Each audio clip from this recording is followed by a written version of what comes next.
Okay, so my way to the first rowing session of the 2021 season. Unfortunately, only 3 athletes this evening, but it's an absolutely beautiful evening, so we'll see how we go. I've got no idea what's going to happen, whether people turn up motivated or demotivated or excited or what, just because I've been so isolated from them. I've got no idea what's been going on the last more than 3 months since we got locked down before Christmas. So let's see how we go. Just got no idea how this is going to pan out, and to be honest with you, I'm not looking forward to it at all, which is kind of whingy, but that's the way I feel right now. Do not really want to be doing this. Life has moved on.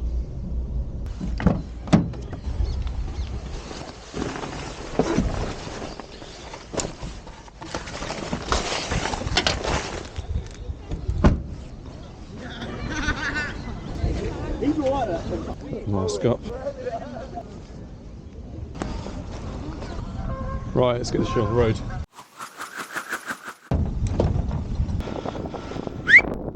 No swimming yet. I got a couple of new things up my sleeve that I want to try. We have a problem, and it's the biggest problem I see with any rower I've ever coached. The problem is getting the blade into the water, otherwise known as the front end. The front end is the most important part of the rowing stroke, as it's the part when a rower transitions from the recovery of one stroke to taking the next. It's the part where they have the opportunity to put the maximum speed onto the boat their physical limitations will allow. Get it right, and the increase on boat speed is big. Get it wrong, and you might as well go home. Getting it right includes picking the right bit of water to insert the oar into and connecting the boat to the water through your body. Then, using the biggest muscles in your body to propel the boat. The bigger the muscles used, and the more efficiently you use them, the more speed goes into the boat. For this to happen, a rower needs minute precision and split-second timing, and to coordinate thousands, maybe millions of tiny body movements, all while their body is contorted into an awkward position. It's not easy, and most people fuck it up. The main way they fuck it up is they miss the water with their oar and mistime this with attempting to propel the boat. My goal is to prevent this fuck up. Now, all of my athletes have this problem to a greater or lesser extent, and I've been trying to figure out a way of explaining the timing and coordination of this movement without overcomplicating it in the way that I normally do.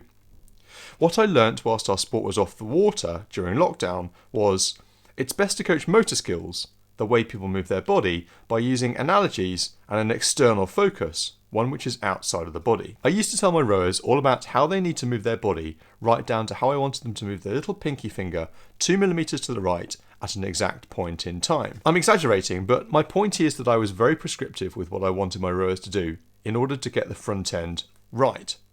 And I had some success, but there's always a better way, right? So with this in mind, I needed to simplify my explanation. Here's what I came up with. What I wanted you to think of this sculling malarkey is like a dance, and when you're learning to dance, you get the steps, and you either get a count on a step, like 1, 2, 3, 1, 2, 3, or you get a sound, da da da da da da, that goes with the music of the dance and the rhythm of the dance.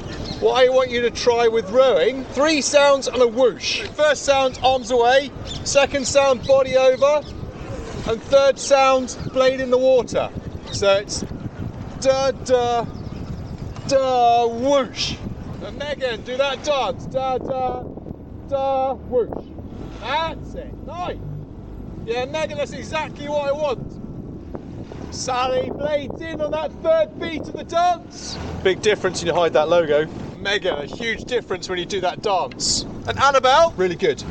Doesn't take too long to brush the old cobwebs off. I'm about to try to communicate a body movement to the rowers. Now remember, I learnt that it's better to have an external focus, one that's outside of your body, for people to learn a body movement. Well, at this very moment, I couldn't think of anything other than the instruction I'm about to give for how I want them to move. Afterwards, I'll try to think of something better. Right, Megan, knees together. Keep your knees together, Megan. Should be about a fist width between your knees. Annabelle, knees together. I guess on balance, this is not bad. I haven't completely forgotten how to row. Here we we go, session number 2 of the 2021 rowing season. We've got 5 athletes this evening. Again, I think we're just going to go for a little introductory paddle so people can start to remember how to do things and get used to boats. And the main thing is look after their hands.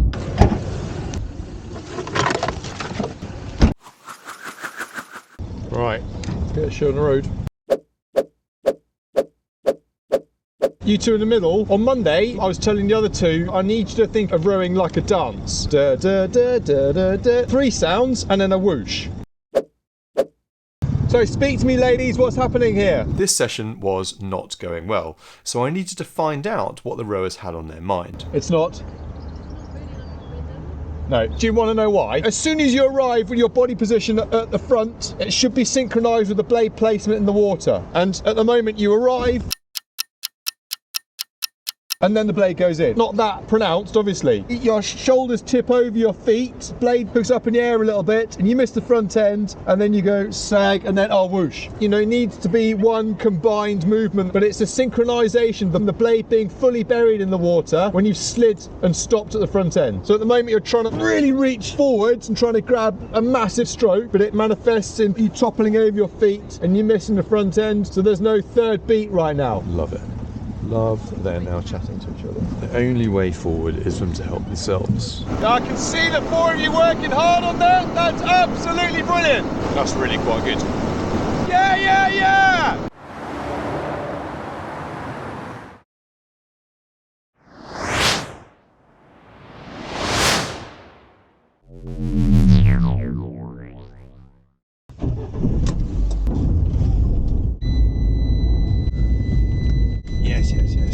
Quite excited about this morning because we've got 6 athletes and we're going to do 3 matched-ish double sculls, which is going to be fun. Happy Easter, by the way. So it should be good. And I'm running a bit late, so 4 degrees, a little bit chilly.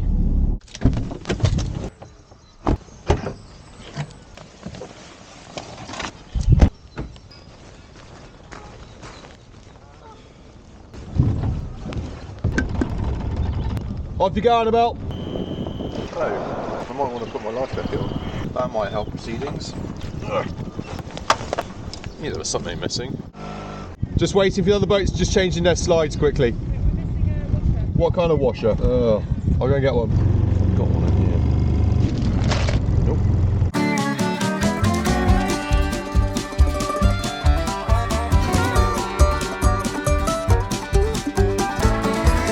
Somehow I've got to communicate to you, I'm struggling to do it, how I want this front end done, because it's not happening. It's only because I'm not communicating it to you, we're not getting it right. I want you to go forwards and in, back. And the moment you're going forwards, in and back, there's a subtle difference there. And I don't want you to push the foot stretcher until you know categorically, without any shadow of a doubt, 1,000,000%, that your blade is covered in the water. If you're halfway through driving, the blade's not buried, don't push the foot stretcher. Right, so you might be drifting that first part of the stroke. I don't care, just get the blade in the water and get the feeling of getting it covered. Does everyone understand that instruction? Cool, let's go rowing, shall we? I'm excited for this, it's going to be good.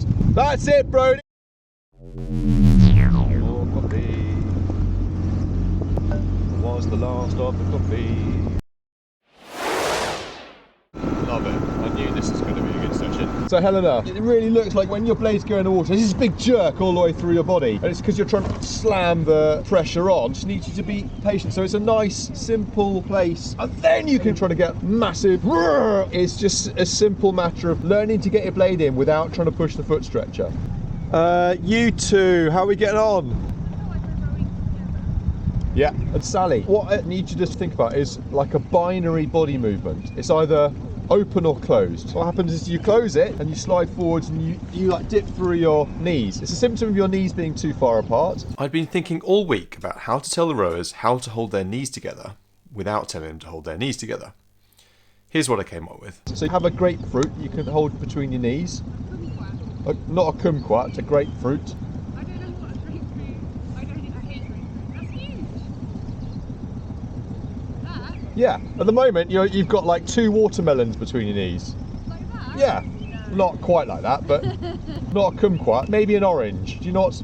Yeah. Yeah? What kind of orange? Just a standard orange, like a California. Orange. a California orange. That'll help your body, but it's like your body needs to be either open or closed, not halfway between the two. I thought you liked the binary thing. That might appeal to your sense of geekery. How are we getting on? You're having a great time. Yeah? Excellent. Brody, occasionally you come forwards and there's a, yeah? Still working. I know you're trying. You can see the brain power going on. So another half an hour on the water. Let's work on the same thing. It's going really, really well. I'm really enjoying this a ton. I knew I would. Let's go.